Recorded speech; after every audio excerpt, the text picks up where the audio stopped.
Ukraine पर रूस के हमले का आज 5वां रोज है। रूस और यूक्रेन की फौजें मुख्तलिफ मुहाज पर आमने सामने हैं। यूक्रेनी मीडिया के मुताबिक कुछ घंटों की खामोशी के बाद कीव और खार्किव में बमबारी का सिलसिला दोबारा शुरू हो गया है। दूसरी जानिब साहिली शहर वर्दियानिस्क पर रूसी फौज का कब्जा हो गया है। चर्नीव में सायरन बज रहे हैं।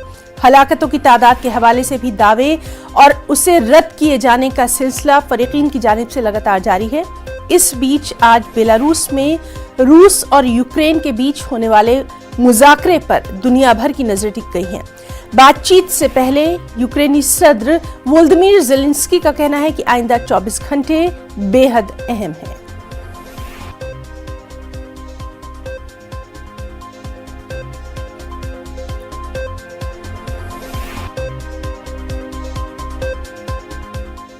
यूक्रेन के बुहरान पर आलमी बिरादरी की लगातार निगाह है। आलमी प्लेटफॉर्म से लगातार रूस पर दबाव बनाने की कोशिश की जा रही है। इस बीच अक़वाम मुत्तहिदा की सलामती काउंसिल ने यूक्रेन के खिलाफ रूस की जारहियत पर तबादला ख्याल करने के लिए जनरल असेंबली का खुसूसी हंगामी इजलास तलब करने पर वोटिंग की, जिससे हिंदुस्तान ने खुद को अलग कर लिया। रूस ने इस इजलास की मुखालिफत की, लेकिन अक़वाम मुत्तहिदा की एक खास करारदाद के तहत वो इसे वीटो नहीं कर सकता था। ये खुसूसी हंगामी इजलास आज होना है। इस इजलास में 193 रुकन मुमालिक को रूस के हमले पर अपना मौक़िफ़ और ख्यालात रखने की इजाज़त दी जाएगी। अक़वाम मुत्तहिदा की इस करारदाद, जिसे यूनाइटिंग फॉर पीस यानी अमन के लिए मुत्तहिद होने का नाम दिया गया है।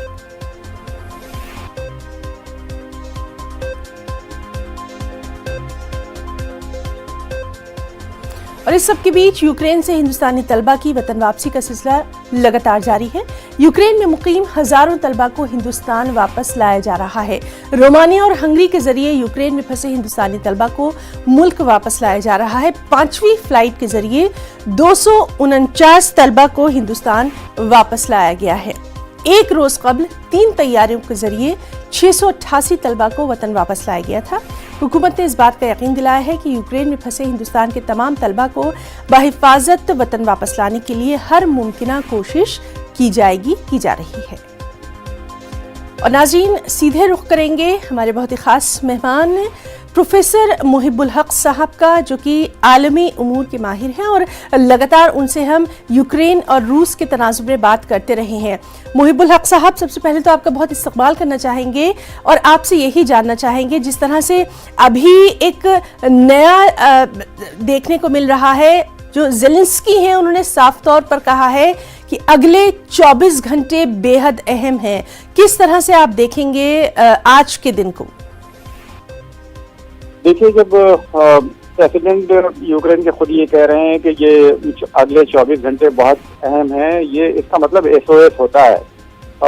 यानी ये एक आखिरी कॉल, जिसे डिस्पैरेट कॉल है इंटरनेशनल कम्युनिटी के लिए या सो कॉल्ड एलाइज जो यूक्रेन के हैं उनके लिए, कि अब 24 घंटे में अगर इंटरवेंशन यानी इफेक्टिव इंटरवेंशन इंटरनेशनल कम्युनिटी का, यूनाइटेड नेशंस का या एलाइज का नहीं होता है, तो रशिया जो अपने ऑब्जेक्टिव अचीव करना चाहता है इस मिलिट्री एक्सपेडिशन के जरिए, वो कंप्लीट हो जाएगा। और उसके बाद रिट्रीट की गुंजाइश रशिया के लिए भी बहुत मुश्किल होगी और यूक्रेन की जो सॉवरेनिटी, जो उसकी अपनी टेरिटोरियल इंटीग्रिटी है, वो पूरी तरह ऑलरेडी कॉम्प्रोमाइज हो चुकी है और शायद वो कीव तक आकर के उसे कब्जा भी कर लें। तो ये जो 24 घंटे अगले बताए हैं बहुत अहम है। वो इंटरनेशनल कम्युनिटी के लिए कॉल है, एलाइज के लिए कॉल है, यूनाइटेड नेशंस के लिए कॉल है। और सर, आपसे ये भी जानना चाहेंगे, अक़वाम मुत्तहिदा की सलामती काउंसिल ने आज एक खुसूसी इजलास भी तलब किया है। ये किन मायनों में आप अहम समझ रहे हैं?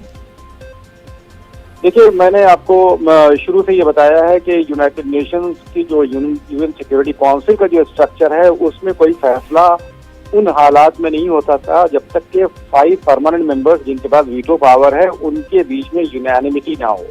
अगर उन 5 में से यानी 14 जो गैर मुस्तकिल और मुस्तकिल मेंबरान मिल करके एक रेजोल्यूशन के फेवर में हो और सिर्फ एक वीटो लेडन कंट्री, जिसमें रशिया भी शामिल है, अगर वो नो कह दें तो उस पर कोई एक्शन नहीं हो सकता। तो ऐसी हालत में जाहिर सी बात है यूएन सिक्योरिटी काउंसिल की किसी भी मीटिंग की कोई अहमियत इन हालात में इसलिए नहीं रह जाती कि रशिया खुद एक पार्टी है और रशिया तमाम रेजोल्यूशन को वीटो करेगा।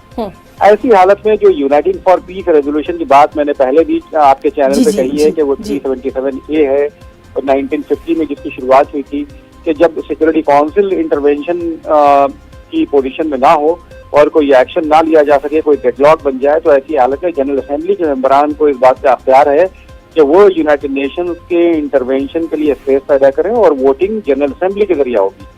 तो जाहिर सी बात है इस मीटिंग की भी हालत ये है कि आप देखें हिंदुस्तान जैसा मुल्क जो नॉन अलाइंड कंट्रीज को लीड करता रहा है और एक सबसे बड़ा ब्लॉक जो था कोल्ड वार के टाइम में, उसे भी रशिया के खिलाफ कोई पोजीशन लेने में परेशानी हो रही है जी। हिंदुस्तान और चीन जैसे ममालिक, तो आप अंदाजा लगाइए कि बाकी जो ममालिक हैं, जो छोटे ममालिक हैं, उनके लिए भी जनरल असेंबली में कोई पोजीशन लेना बहुत मुश्किल होगा। सर, लेकिन इसी तनाजुर में हम ये भी देख रहे हैं कि पूरी दुनिया में मुख्तलिफ ममालिक में, खुद रूस में भी जो आम लोग हैं, आम पब्लिक है, अवाम है, वो अब कहीं ना कहीं इसके खिलाफ उतर आए हैं। बड़ी तादाद में हम प्रोटेस्ट देख रहे हैं। देखिए, ये बहुत खुशाइन बात है कि जो आवाम के बीच में दुनिया में मुख्तलिफ जगहों पे जो सेंटिमेंट्स हैं वो एंटी वार सेंटिमेंट्स हैं। वायलेंस दुनिया नहीं चाहती है जी।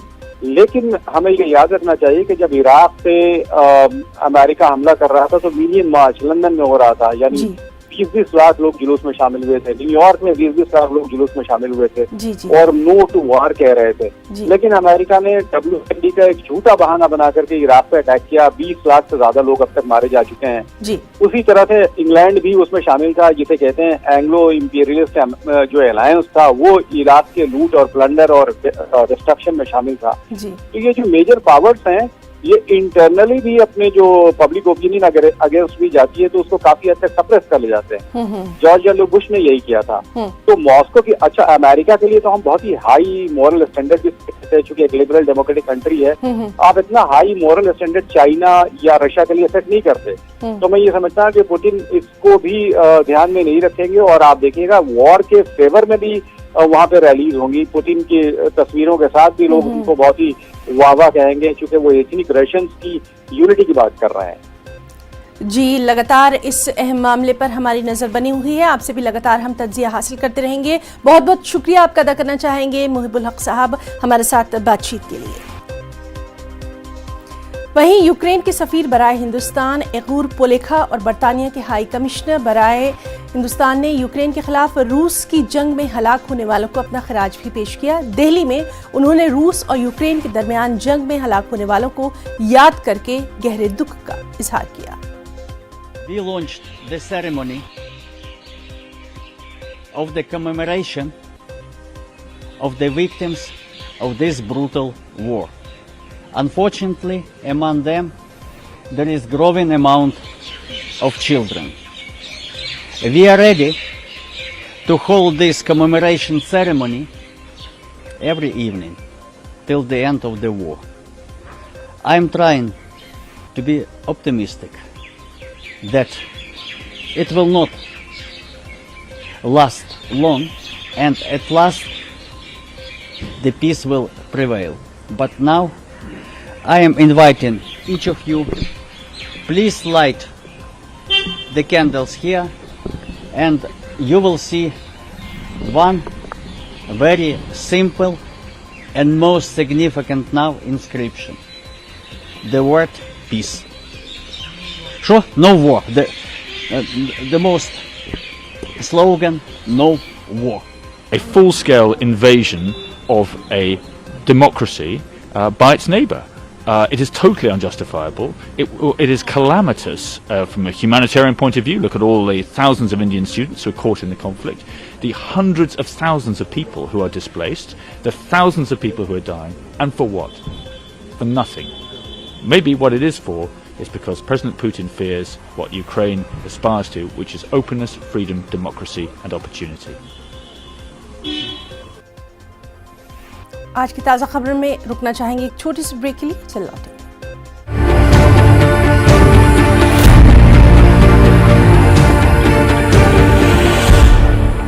ब्रेक के बाद एक और अहम खबर, यूक्रेन में फंसे हिंदुस्तानी तलबा को परेशानियों का सामना करना पड़ रहा है। ज़राए के मुताबिक महफूज मकामात की जानिब मुंतकिल होने के लिए मतलूबा रहनुमाई इन तलबा को हासिल नहीं हो पा रही है। हत्ता कि कुछ तलबा व तालिबात को सिक्योरिटी एहलकारों की ज्यादती का भी सामना करना पड़ रहा है।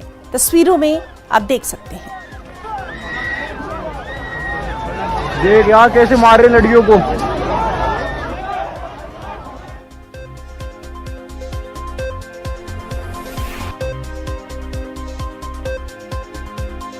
हालांकि इस सबके बीच यूक्रेन में फंसे तलबा को निकालने की कोशिश लगातार जारी है।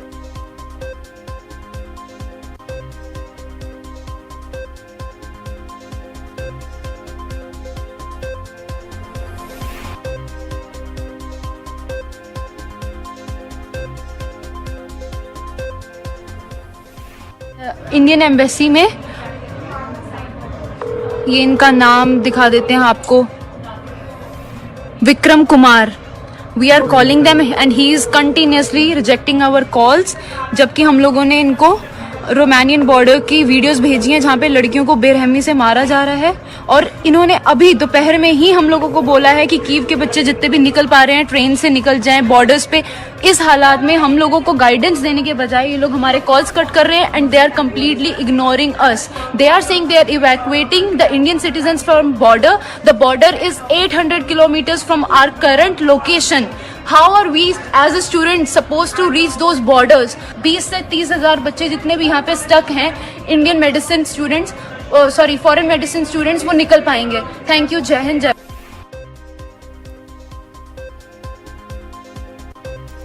तो कुछ तलबा व तालिबात को इंतज़ाम इंसराम के हवाले से दिक्कतों का सामना है। हालांकि इस सबके बीच लगातार आपको बता दें कि वहाँ से जो तलबा हैं उनको वतन वापसी के लिए कोशिशें भी जारी है। कई फ़्लाइट्स जो हैं वो आ चुकी हैं यूक्रेन से। लगातार आज 5वीं परवाज़ के ज़रिए हिंदुस्तानी शहरी वतन वापस हुए हैं। लगातार ये सिलसिला जारी है और बुखारेस्ट से नई दिल्ली हिंदुस्तानी शहरी लगातार पहुंच रहे हैं। मुल्क के मुख्तलिफ जो रियासतें हैं वहाँ पर पहुंच रहे हैं। लेकिन इस सब के बीच में कुछ तस्वीरें ऐसी भी आई हैं जहां पर इन तलबा को सख्त दिक्कतों का सामना है, परेशानियों का सामना है।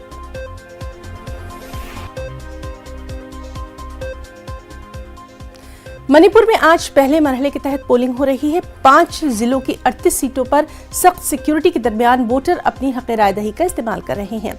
इन हलकों में 1700 से ज्यादा पोलिंग मराकज कायम किए गए हैं। 173 उम्मीदवारों की किस्मत का फैसला वोटर कर रहे हैं। आज जिन सरकर्दा लीडरों की किस्मत का फैसला होना है उनमें वज़ीर आला एन बीरेन सिंह, उनके काबीना वजीर थोंगाम बिस्वजीत, स्पीकर केमचंद सिंह और नायब वज़ीर आला बिमान सिंह के नाम अहम हैं। बरसरे इक़्तिदार बीजेपी को अपनी कारकर्दगी पर भरोसा है। वो अमन इस्तेहकाम और तब्दीली के नाम पर वोट मांग रही है, जबकि अपोजिशन कांग्रेस अदम इस्तेहकाम, पतामनी और नाबराबरी को मुद्दा बनाकर वोट तलब कर रही है। 60 रुकनी मणिपुर असेंबली के लिए 2 मरहलों में वोटिंग होना है। दूसरा मरहला अब 5-5 को है। I am joined by the Chief Minister of Manipur, N. Biren Singh. He has cast his vote. Sir, you have exercised your franchise. How confident you are? You see, for me, I'm expecting to get at least 75% voters in my constituency, in my the BJP favor, in my favor. And today, just altogether 38 assembly constituency are taking place for voting. And out of this 38 seat assembly constituency, I'm expecting 30 because it is BJP favor seat. It was a fractured mandate where you needed support of NPP, NPF, and other small independent candidates. This time, like you will be able to do it alone. Yeah, this time BJP alone will form the government with absolute majority, 2/3 majority, and no coalition government will be there. I'm sure. And sir, you still go on that like the ASPA is not an issue. It's Not an issue. ASPA, you know, now the security forces and the people's relationships between the peoples and the security forces relationships is improving, and you know the law and order situation also improving, and the border area is little bit you know the doubt is there So I am trying to create a conducive atmosphere in the state as well as in the border area. Then immediately I will pursue to leave the APSPA. You lead the state for the second term? I am expecting. Thank you, sir. So that was. और हमारे साथ इस वक्त मौजूद हैं हमारे साथी निलॉय भट्टाचार्य। निलॉय, आज मणिपुर असेंबली सीट के लिए फर्स्ट फेज है, इलेक्शन इस बार किस तरह से आप मुख्तलिफ देख पा रहे हैं?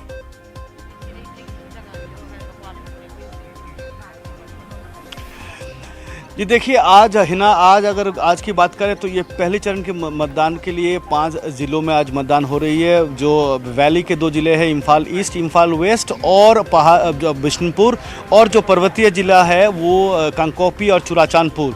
कांगकोपी और चुराचांदपुर में इलेक्शन करवाना एक चैलेंज है, ये कल चीफ इलेक्टोरल ऑफिसर ने कहा था हमें, क्योंकि वहाँ सुरक्षा एक अहम मुद्दा है और पर्याप्त सुरक्षाकर्मी वहाँ पे मुहैया किया गया है। दूसरी ओर आप अगर मैं दिखाऊं आपको कि इस चुनाव में मैं उरीपोक में हूं, ये उरीपोक कॉन्स्टिट्यूएंसी चीफ ये कॉन्स्टिट्यूएंसी एनपीपी के दखल में है। और यहाँ पे देख सकते हैं कि इस बार किस तरीके से जो ख़वातीन है वो निकल के आए हैं। इस बार के चुनाव में, पहले चरण के चुनाव में करीबन 12 लाख वोटर है और 12 लाख वोटर्स में से अधिकतर महिलाएं हैं, करीबन 6.5 लाख महिलाएं हैं। और आप देखिए कि अपनी जो पारंपरिक पोशाक में जो इनामी फानेक और चंदन टीका लगा के लोग, महिलाएं किस तरीके से निकल के आए हैं। हालांकि इस बार चुनाव में अगर प्रत्याशी की बात करें तो 15 महिला प्रत्याशी है, जिनमें से जो फॉर्मर या मणिपुर पुलिस के जो सुपर कॉप है थाउंजम ब्रिंदा, जो जेडीयू के टिकट से लड़ रही है, यास्कुल कॉन्स्टिट्यूएंसी से, वो यहाँ पे लड़ रही है। तो आज महिलाएं निकल के आए हैं और महिलाएं हमेशा से ही मणिपुर की जो सोसाइटी है, यहाँ की जो कल्चर है, उनकी जो कंट्रीब्यूशन है वो अहम रहा है। अगर हम बात करें कि यहाँ की एशिया की सबसे बड़ी जो महिला मार्केट है इमा कैथल के बारे में, जहाँ 400 से अधिक महिलाएं अपनी दुकान लगाती है, या जो यहाँ पे जो सोशल मूवमेंट में मीरा पाइबी का जो रोल है उनकी बात करें, तो निश्चित रूप से अभी तक कोई वायलेंस का कोई हमारे पास कोई न्यूज़ है नहीं। और ये एक पॉजिटिव साइन है, क्योंकि मुख्यमंत्री बार बार कह रहे हैं कि पीस एक अहम मुद्दा है इस बार। जो यहाँ की जो वायलेंस फ्री एक एटमॉस्फेयर है, ये एक अहम मुद्दा है, और विकास एक अहम मुद्दा है। तो इन मुद्दों पे लोग निकल के आ रहे हैं। हालांकि जो पहली बार मतदान के लिए लोग निकल के आए हैं, बच्चे निकल के आए हैं, उनका कहना है कि थोड़ा सा और अगर सुविधा अगर एडुकेशन के क्षेत्र में और एम्प्लॉयमेंट के क्षेत्र में होता तो और बेहतर होता। और शायद तो लगातार आज हम आपसे अपडेट लेते रहेंगे, वहां पर किस तरह से पोलिंग का जो तमाम मरहले हैं उनके ताल्लुक से जानकारी हासिल करते रहेंगे। अभी के लिए आपका निलॉय बहुत बहुत शुक्रिया तमाम तर तफसीलात के लिए। और अहम खबर, मगरबी बंगाल से बीजेपी ने आज 12 घंटे के बंगाल बंद की कॉल दी है। बीजेपी ने बल्दियाती इंतखाबात में धांधली का इल्जाम लगाया है। नाज़रीन, आपको बताएं कि इस वक्त मगरबी बंगाल से अहम खबर, जहां बीजेपी ने आज 12 घंटे के बंगाल बंद की कॉल दी है। दरअसल बीजेपी ने बल्दियाती इंतखाबात में धांधली का इल्जाम लगाया है। आपको बताएं कि कॉरपोरेशन इंतखाबात के दौरान कल जमकर हंगामा हुआ था और इसी को देखते हुए आज बीजेपी ने 12 घंटे के बंद की ये कॉल दी है। तस्वीरों में आप साफ तौर पर देख सकते हैं, कल भी हम आपको लगातार बता रहे थे कि किस तरह से वहां पर कॉरपोरेशन के जो इंतखाबात हो रहे थे उस दौरान सुबह से ही हंगामा आराई की कई खबरें आई थी और बीजेपी ने बल्दियाती इंतखाबात में धांधली का इल्जाम लगाकर आज इस 12 घंटे के बंद की कॉल दी है।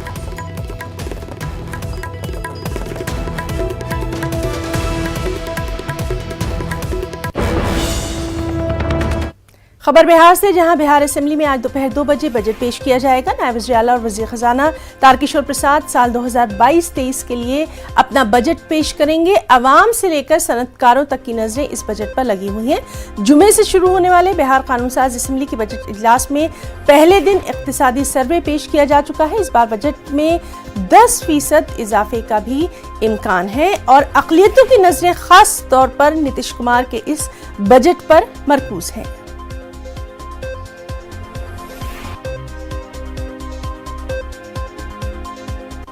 यूपी में छठे मरहले के तहत इंतखाबी मुहिम में बरसर इक़्तिदार जमात एड़ी चोटी का जोर लगा रही है। पीएम इंतखाबी मुहिम के हवाले से आज महाराजगंज और बलिया में जलसे आम से खिताब करने वाले हैं। वहीं महाराजगंज में दोपहर 12:40 पर वो अवामी जलसे से खिताब करेंगे। 2 बजे बलिया में अवाम से खिताब करेंगे।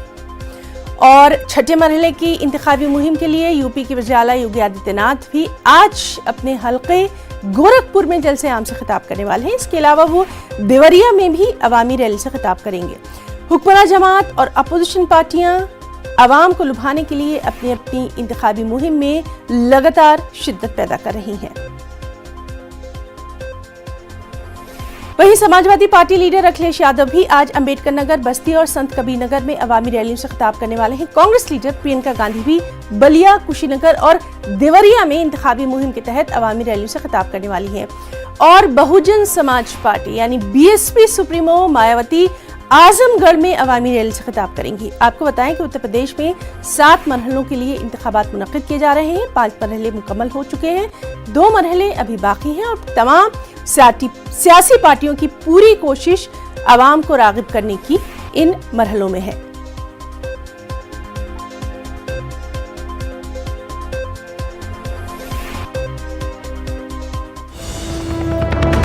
और कोरोना के हवाले से आपको अहम खबर दे दें, कोरोना के मामलों में लगातार कमी देखी जा रही है। कोरोना के 8013 नए मामले सामने आए हैं। गुज़िश्ता 24 घंटों के दौरान 119 अमवात देखी गई हैं। 10,000 केसेस की कमी हुई है। 16,000 से ज्यादा लोग शिफायाब हुए हैं। तो कोरोना के हवाले से अहम खबर, लगातार कमी, 8013 नए मामले। गुज़िश्ता 24 घंटों के दौरान 119 अमवात देखी गई हैं। 10,000 मामलों की कमी देखी जा रही है। 16,000 से ज्यादा अफराद शिफायाब हुए हैं।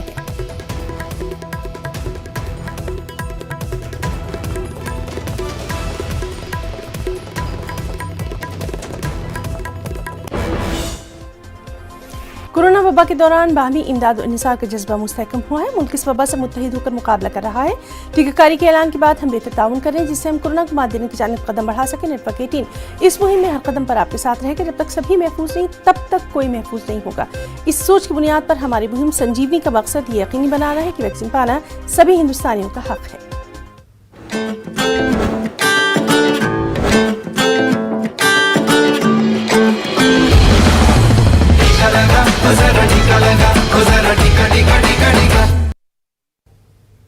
तो आज की ताज़ा खबर में फिलहाल इतना ही। हमारी पूरी टीम को दें इजाज़त। आदाब।